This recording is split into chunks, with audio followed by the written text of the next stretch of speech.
Te acabas de conectar a Contramétodo. ¿Quieres saber qué ha pasado con el narcotráfico durante la pandemia? Acompáñanos en este nuevo episodio. Buenos días, buenas tardes, buenas noches a todas y todos nuestros seguidores. Bienvenidos a Contramétodo, la cotidianidad e interdisciplinaridad hecha podcast. Soy Mauricio y en el programa de hoy hablaremos sobre narcotráfico y pandemia, dos temas que son próximos a nuestras realidades del día a día. Para ello, contamos con dos invitados especiales con los que platicaremos de este tema desde dos puntos geográficos de América Latina. De Colombia tenemos a Reinel Vadillo, quien es internacionalista de la Universidad del Norte y estudiante de la maestría en estudios internacionales de la Universidad de los Andes. Hola Reinel, bienvenido a Contramétodo. Hola, muchísimas gracias. Y de México tenemos a Jorge Isaac Vargas, maestro en antropología del Colegio de Michoacán y Research Fellow de Política de Drogas del CIDE. Hola Isaac, bienvenido a Contramétodo. Hola, gracias por la invitación. Bien, la epidemia de coronavirus ha puesto en cuarentena a todo el mundo, por lo que los negocios no esenciales han cerrado, algunas empresas han declarado en bancarrota y el gobierno ha impuesto diversas medidas para mantenernos en casa, así como la nueva realidad acaba de empezar. Pero, ¿y qué pasa con los negocios del narcotráfico? ¿Cómo siguen operando estas organizaciones que en la mayoría de los casos son internacionales? De esta manera, si pensamos que el narcotráfico es una empresa con procesos industriales, capital humano e inversiones, bien podríamos pensar que han optado por otras estrategias para distribuir su mercancía. Pero vemos que la realidad es más compleja y podemos preguntarnos lo siguiente: ¿será que el crimen organizado ayuda al Estado a mantener la cuarentena y por qué hacerlo? No sé, ¿tú qué opinas, Reinel, de esto? Bueno, yo creo que hay tres razones por las cuales, o a través de las cuales podemos responder esta pregunta. La primera es que antes de la cuarentena ya existían órdenes armados en los territorios en los que actuaba el crimen organizado. La pandemia lo que hizo fue reforzar esos órdenes armados, entonces, pues estas organizaciones a través de panfletos, yo creo que estos panfletos pueden equivaler a una suerte de decretos del Estado, en los que dicen nadie sale, aquí está prohibido que salgan. Es una forma de mandar un mensaje, y es que aún en medio de la crisis sanitaria es la organización armada la que predomina y la que establece un orden en ese espacio territorial. Entonces estas organizaciones dan órdenes, prohíben cosas, cobran impuestos, y la cuarentena, en lugar de transformar eso radicalmente, lo que hace es reforzarlo.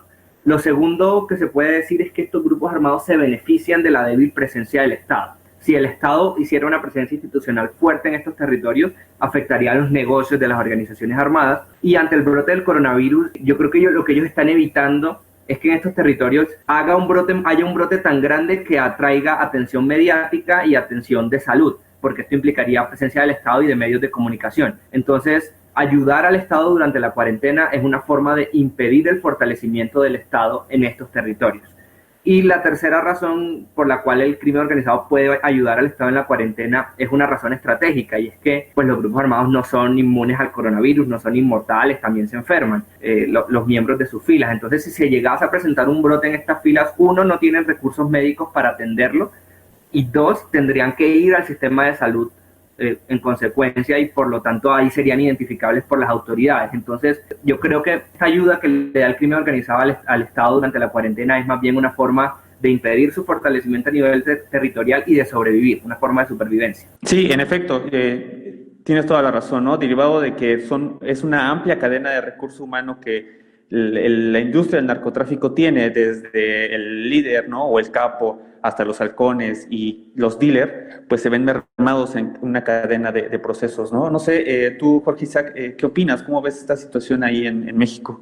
Pues un poco en la misma línea de Reinel, aquí han estado pasando algunas cosas en México, sobre todo a finales de abril e inicios de mayo, comenzaron a difundirse videos en redes sociales que mostraban a grupos armados repartiendo despensas, especialmente en Guadalajara, que es la capital de Jalisco, así como en otros municipios. En los videos se puede ver, ¿no?, cómo estas despensas tienen calcomanías que aseguran son una donación del líder del cártel Jalisco Nueva Generación. Y creo que un ejemplo muy preciso y revelador sucedió el miércoles 29 de abril con miembros del cártel Jalisco que se presentaron en una colonia de Guadalajara para repartir despensas. Y horas después llegó el presidente municipal con todo su séquito de community managers para repartir despensas, en esta ocasión en nombre del gobierno. Entonces se transmitió en vivo toda esta especie de performance gubernamental en el cual el gobierno local trataba de retomar su papel, ¿no? Como el actor asistencialista que cuida y provee al pueblo. Pero también a su vez el cártel de Sinaloa, que es un rival del cártel Jalisco, ha estado repartiendo algunas despensas en otras colonias. Creo que en primera instancia lo que podemos ver con este reparto de despensas es que nos está ejemplificando uno de los varios mecanismos que se utilizan para generar y nutrir bases sociales en los cárteles, sobre todo en barrios de la ciudad y municipios en los cuales el aparato estatal ha tenido una presencia, por decirlo, ambigua. Uno de los principales beneficios de que los cárteles construyan una base social es tener a su disposición a jóvenes que utilizan como sicarios para el cuidado de las plazas, como trabajadores en plantaciones y o en laboratorios que producen drogas sintéticas. Prebendas como las despensas son desde luego mensajes para la población, para que sepan quién detenta el orden, como ya decía Reinel, que es desde luego un orden armado, por medio del cual se concreta una dominación. A su vez, estas despensas tienen otro destinatario, que es el Estado, con el cual presuntamente se disputan las bases sociales. Esto nos lleva a pensar sobre la filantropía del crimen frente a la filantropía del Estado, porque en buena medida la primera imita a la segunda y comparten un rasgo esencial. Las dádivas que se otorgan serán cobradas por parte del Estado como votos, pero por parte del crimen organizado, pues como trabajo forzado y desde luego inclusive la vida. Es importante tener en cuenta que no hay resquicio de bondad en el crimen. Al decir esto, es necesario remarcar, para concluir, que las autoridades no se han pronunciado respecto a la entrega de despensas en el marco de la emergencia sanitaria, y su silencio es un mensaje abierto a múltiples interpretaciones sobre relaciones entre el Estado y los grupos del crimen organizado. Sí, yo vi de alguna manera estas noticias y en efecto, ¿no? Se ve en la vía pública que se están entregando estas despensas y si bien el narcotráfico tiene estas marcas territoriales diferentes a como lo hace una pandilla o lo hacen otro tipo de grupos, pues estas marcas se ven y se sienten, ¿no? en la población. Y es una demostración de que ellos están presentes y de que ellos siguen controlando ese territorio. Y retomo lo que dijo Reinel, ¿no? De que no les conviene a toda esta cadena de operación del narcotráfico tener entre sus filas pues, a alguien enfermo y mucho menos llamar la atención al Estado, ¿no? Sin embargo, también hemos visto que pues, esta cuarentena nos ha mantenido en casa, nos ha mantenido encerrados y muchos negocios, bares, cantinas, antros han cerrado. Y si pensamos que el modus operandi de muchos cárteles es en estos espacios públicos, ¿no? Entre comillas, ¿cómo podríamos pensar que se lleva a cabo este negocio? ¿Cómo será entonces las otras actividades propias del narcotráfico? Como la desaparición forzada, como la extorsión, cómo es y cómo será este modus operandi en estos espacios públicos. ¿Qué opinas, Reinel? Bueno, eso es una pregunta supremamente interesante y creo que todavía estamos en proceso de construir esa respuesta. No la tenemos tan clara, pero hay algunas cosas que se pueden decir. Lo primero es que, como tú bien lo has dicho, esta situación, esta pandemia va a afectar necesariamente a las organizaciones armadas en cuanto se vuelven mucho más identificables para las autoridades, pero yo creo que el efecto va a depender del rol que juegue la organización armada dentro de las dinámicas del narcotráfico. ¿Por qué lo digo? Porque el narcotráfico no es un solo proceso, son muchos procesos que van desde el cultivo hasta la distribución al consumidor final.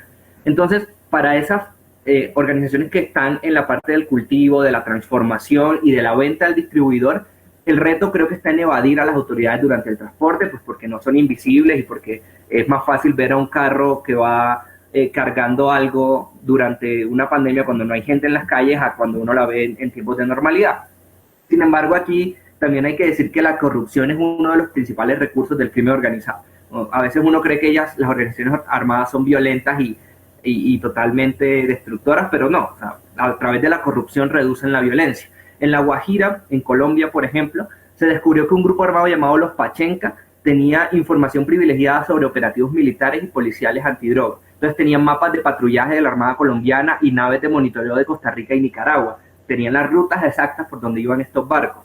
Entonces, sí, se deja de exportar drogas de alguna forma, pero encontrarán caminos alternativos para mantener su negocio. Estos grupos, por ejemplo, suelen almacenar la droga y esto implica que quizá los más golpeados no van a ser los grupos, sino los campesinos que cultivan coca, que no tienen nada que ver con el negocio del narcotráfico a gran escala. y sumémosle a esto que el Estado colombiano ha aprovechado para erradicar forzosamente cultivos de coca. Entonces yo creo que los mayores afectados son los campesinos que cultivan coca. Y con respecto a quienes hacen parte de las últimas fases del narcotráfico, que son el transporte y la venta al consumidor final, la situación es otra. Los precios de la droga en Estados Unidos y Europa han aumentado un 30% según Inside Crime, y es difícil saber si eso implica una reducción del consumo o simplemente que se aprovechan de la situación, que también puede ser posible. Lo que sí está claro es que la distribución entre América Latina y Europa o Estados Unidos no se ha detenido, siguen mandando grandes cargamentos y claro, han aumentado las incautaciones en los puertos, pero esto no quiere decir que hayan disminuido la cantidad de droga que ingresa a los países, que ingresará por otras rutas. Recordemos que estas organizaciones son flexibles, son ágiles, son capaces de reponerse cuando les asesinan un cabecilla, cuando los cogen presos, cuando les cambian las rutas. Entonces la demanda sigue, hay consumidores encerrados que tienen la necesidad de comprar y no porque se prohíba va a dejar de suceder. Y yo quiero agregar por último una situación quizá muy colombiana, no sé si Isaac nos puede decir si en México sucede igual, pero en Colombia desde la firma del acuerdo de paz con las FARC han asesinado a más de 400, algunas organizaciones dicen que más de 800 defensores de derechos humanos. Estos grupos armados encontraron formas de hacer terror sin hacer masacres, sin gastar demasiados recursos, solamente asesino a alguien que es visible en la comunidad y la lógica es cruel, le manda un mensaje a los demás. Entonces, estos asesinatos de defensores de derechos humanos durante el primer cuatrimestre del 2020 aumentó en un 53%, lo que parece indicar que la cuarentena no detuvo para nada los asesinatos selectivos de líderes sociales, sino que dinamizó y posiblemente profundizó las dinámicas crueles que hay detrás de eso. Sí, es muy interesante lo que dices, sobre todo cómo enlazas, ¿no?, la parte del consumidor final, qué va a pasar con este consumidor, y tienes razón en el sentido de que estas industrias del narcotráfico van a empezar a utilizar este terror, ¿no?, de otra manera, teniendo en cuenta que un muerto no paga, pero un espantado paga, ¿no? Isaac, ¿tú cómo ves ahí la situación en México? Pues no muy prometedora, pero me gustaría recuperar un fragmento que estuve leyendo, revisando el reporte de 2016 de Amnistía Internacional, que refería que México atravesaba ya desde ese año y desde antes, desde luego, una epidemia de violencia. Esto en el marco de su reporte sobre desapariciones. Pero hoy, ¿no?, bajo este contexto de epidemia causada por el coronavirus, seguimos viviendo justo esa epidemia de violencia. Los cárteles, en tanto empresas ilícitas, claro, han enfrentado problemas, pero no por ello han dejado de hacerse presentes. Tan solo el 14 de abril, cuando el país ya estaba con medidas de cuarentena, tuvimos la cifra de homicidios más alta en lo que va del año, con 114. Esto según datos del propio gobierno federal mexicano. Los cárteles han seguido su camino de violencia, cuando menos en la medida de lo posible, y las noticias sobre desapariciones y asesinatos así lo demuestran.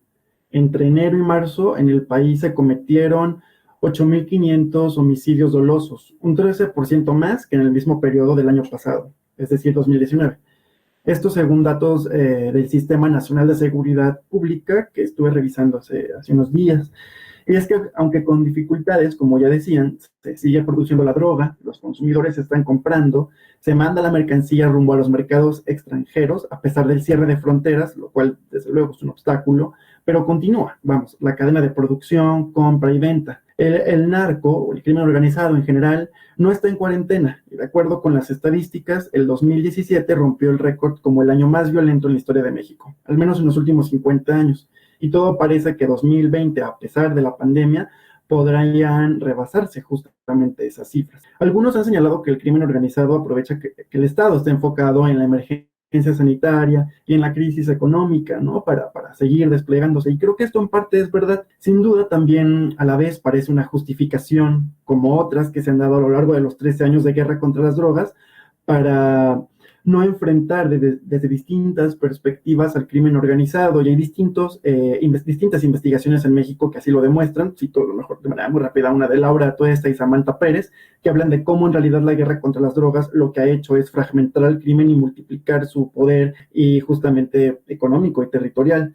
Y respecto a lo que preguntaba Reinel sobre los cambios, pues en 2019 acá fueron asesinados 21 defensores y defensoras activistas, y 2020 también parece que se va a rebasar esa cifra, y sobre todo no olvidar que México es uno de los países desde hace tiempo, desde hace ya varios años, más peligrosos para ejercer el periodismo, lo cual a la vez es un mensaje, ¿no? Para no informar, para no llevar a cabo investigaciones que puedan nutrir justamente la información de lo que pasa y de cómo el crimen se despliega y se relaciona con agentes políticos y empresariales. Sí, en efecto, ¿no? Es una oleada, ¿no? de esta violencia de lo que indicas. Y me gustaría preguntarles, también retomando lo que dices, Jorge, la presencia, ¿no? de militares estadounidenses en territorio mexicano, derivado de los, pues no sé si decirlo, fallidos operativos, ¿no? que tuvieron de la guerra contra el narco, ¿no? El citado Rápidos y Furiosos, ¿no? U otros planes que se han tenido. ¿Cómo ves esta situación? ¿Crees que incremente la guerra contra el narco? ¿Crees que esta nueva realidad va a permitir que el narco se permee de otras formas? ¿O cómo crees que va a pasar eso? Creo que uno de los principales efectos que va a tener, al menos en primera instancia, en general sobre el crimen organizado, incluyendo desde luego el narcotráfico, tiene que ver con la crisis económica, el desempleo y la precariedad. Es decir, las condiciones que generan hoy la violencia siguen ahí, periferias urbanas y también no urbanas, en donde sobre todo los más jóvenes ven en el crimen una buena oportunidad de ascenso social, a la vez que en algunos lugares no hay muchas salidas, especialmente cuando se recluta de manera forzada. Esto quizás se agrave al haber un mayor número de personas en el desempleo o con mayor precariedad. Asimismo, el desempleo y esta misma precariedad podrían aumentar el consumo problemático de algunas sustancias, al ver en ellas una escapatoria o ante un posible futuro próximo que no es nada promisorio. De esto, por ejemplo, hay un buen asentamiento en el libro de Jason Pine, que se llama The Alchemy of Meth, que relata cómo justamente en distintos países de América Latina e incluido también Estados Unidos, ante la fuga de capitales, el precariato, se han incrementado los consumos problemáticos y por ende de drogas y por ende también se han fortalecido los cárteles. Y desde luego esto repercute en un mayor número de operativos en alianza con distintas corporaciones, en nuestro caso en México y en otros países de América Latina, pues con ayuda, ¿no? de elementos estadounidenses. Además, en cuestión de los cárteles, quizá haya un reacomodo debido a los escenarios que hoy ha provocado la pandemia. Hay cárteles mexicanos que se enfocan mayormente en la producción de drogas sintéticas como la metanfetamina y el fentanilo, pero con la emergencia sanitaria global y los cierres que se han desencadenado, incluido el de fronteras, el más importante, los suministros que permiten producir estas drogas no han llegado a México o se han tardado más de lo habitual. Estos precursores suelen venir en su mayoría de países asiáticos. Entonces, quizá estos cárteles, que cabe destacar son los más fuertes, los que producen drogas sintéticas, van a ver una reducción de su producción y quizá por ende de su poderío, y entonces podrían tomar lugar otros cárteles que habían sido disminuidos territorialmente y que se enfocan en marihuana y cocaína. Entonces creo que eso también es un punto para no quitar el dedo del renglón de cómo pueden reacomodarse estos cárteles y también justo respuestas violentas que puede haber cuando este mapa, ¿no? de actores criminales se reacomode en México. Sí, yo también quisiera retomar algo de lo que dice Isaac. Yo creo que luego de la cuarentena no tendremos menos crimen, sino un crimen o reforzado o medianamente transformado.